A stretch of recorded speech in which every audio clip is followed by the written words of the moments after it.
Welcome to సైరాస్ kitchen. ఈరోజు నేను మీకు బేబీ కార్న్ మంచూరియా ఎలా తయారు చేయాలో చూపిస్తాను. దీనికి మనకి 2 కప్పుల వరకు మైదాని ఒక బౌల్లోకి తీసుకోవాలి. తర్వాత ఒక అరకప్పు వరకు కార్న్ ఫ్లోర్ని యాడ్ చేసుకోవాలి. తర్వాత ఫ్రెష్గా గ్రైండ్ చేసుకున్న అల్లం వెల్లుల్లి పేస్ట్ 1 స్పూన్ వరకు యాడ్ చేసుకోవాలి. తర్వాత రుచికి సరిపడా సాల్ట్ను కూడా ఇందులోకి యాడ్ చేసుకోవాలి. ఇప్పుడు తెల్ల మిరియాల పొడి కూడా ఒక అర టీ స్పూన్ వరకు ఇందులోకి యాడ్ చేసుకోవాలి. ఇప్పుడు ఇవన్నీ బాగా మిక్స్ చేసుకోవాలి. ఇప్పుడు కొంచెం వాటర్ని యాడ్ చేసుకోవాలి. వాటర్ యాడ్ చేసి ఒక స్మూత్ పేస్ట్ లాగా అవ్వాలన్నమాట. చూసారు కదా, ఈ కన్సిస్టెన్సీలో పిండి అనేది ఉండాలి.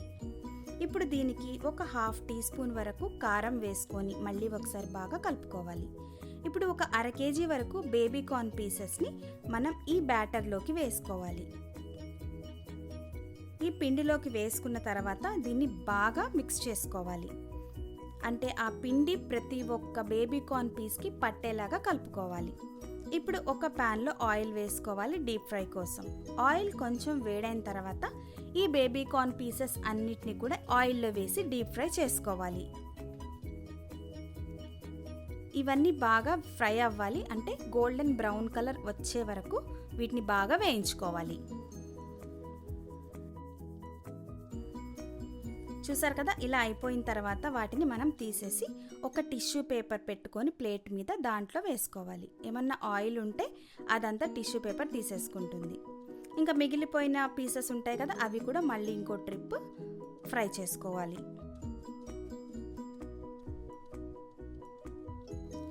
ఇప్పుడు ఇంకొక ప్యాన్లో కొంచెం ఆయిల్ వేసుకోవాలి, అంటే ఒక హాఫ్ టేబుల్ స్పూన్ వరకు ఆయిల్ వేసుకోవాలి. ఈలోపు ఒక 10 వరకు వెల్లుల్లి రెబ్బల్ని చిన్న చిన్న పీసెస్ లాగా గ్రైండ్ చేసుకోవాలి, అంటే కచ్చా పచ్చగా వాటిని గ్రైండ్ చేసుకోవాలి. చూసారు కదా, ఇలా బాగా గ్రైండ్ చేసుకోవాలి. ఇప్పుడు ఆయిల్లో వేసుకొని కొంచెం ఫ్రై చేసుకోవాలి. ఇవి కొంచెం వేగిన తర్వాత సన్నగా తరిగిన ఉల్లిపాయ ముక్కలు కూడా అందులోకి వేసి మళ్ళీ ఒకసారి బాగా ఫ్రై చేసుకోవాలి. ఇప్పుడు దీనికి ఒక పావు టీ స్పూన్ వరకు అల్లం వెల్లుల్లి పేస్ట్ని కూడా యాడ్ చేసుకోవాలి. అలాగే ఒక అరకప్పు వరకు క్యాప్సికమ్ని యాడ్ చేసుకోవాలి. ఇవన్నీ వేసిన తర్వాత వాటిని బాగా ఫ్రై చేసుకోవాలి. ఇప్పుడు దీనికి టొమాటో సాస్, కెచప్ అంటాం కదా, అది కూడా ఒక పావు కప్పు వరకు యాడ్ చేసుకోవాలి. తర్వాత సోయా సాస్ కూడా ఒక పావు కప్పు వరకు ఇందులోకి యాడ్ చేసుకోవాలి. ఇప్పుడు చిల్లీ సాస్ కూడా ఒక టేబుల్ స్పూన్ వరకు వేసుకోవాలి, గ్రీన్ చిల్లీ సాస్. ఇవన్నీ వేసిన తర్వాత వీటిని బాగా మిక్స్ చేసుకొని ఒక 2-3 మినిట్స్ వరకు దీన్ని ఫ్రై చేసుకోవాలి. ఇప్పుడు ఇందాక మనం ఫ్రై చేసి పక్కన పెట్టుకున్న బేబీ కార్న్ పీసెస్ అన్నీ ఇందులోకి వేసి బాగా కలుపుకోవాలి. అన్ని పీసెస్కి బాగా ఇంగ్రీడియంట్స్ పట్టేలాగా మిక్స్ చేసుకోవాలి. సో చూస్తుంటేనే చాలా టేస్టీగా ఉన్నాయనిపిస్తుంది కదండి. రియల్లీ చాలా చాలా టేస్టీగా ఉంటాయి. సో పిల్లలైతే చాలా ఇష్టంగా తింటారు ఈ బేబీ కార్న్ మంచూరియాని. ఇప్పుడు కొన్ని ఉల్లి కాడల్ని కూడా అందులోకి వేసుకొని మళ్ళీ ఒకసారి కలుపుకోవాలి.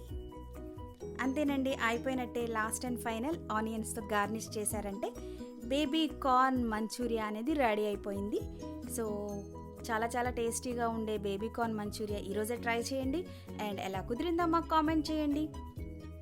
ఈ వీడియోని మీ ఫ్రెండ్స్ అండ్ ఫ్యామిలీ మెంబర్స్కి షేర్ చేయండి అండ్ లైక్ చేయడం మాత్రం మర్చిపోకండి. Thank you for watching.